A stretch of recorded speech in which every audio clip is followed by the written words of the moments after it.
అన్ని రంగాల్లో ఒక రంగం అని మిగలలేదు. నేను 4వసారి ముఖ్యమంత్రి అయిన తర్వాత ఫస్ట్ టైం నేను ముఖ్యమంత్రి అయ్యాను. ఇబ్బందులున్నాయి, ఆర్థిక ఇబ్బందులున్నాయి. కానీ ఆఫీసర్లో మొరేల్ చాలా హైగా ఉంది. అప్పుడు ఆ రోజు జరిగింది కాస్తో కూస్తో ఇన్ఎఫిషియన్సీ, లేకపోతే కొంత కరప్షన్.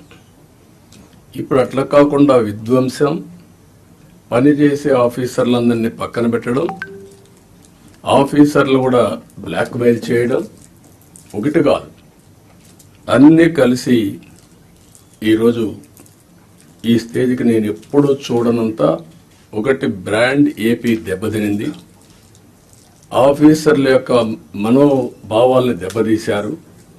ఢిల్లీకి పోతే ఒకప్పుడు Andhra bureaucracy one of the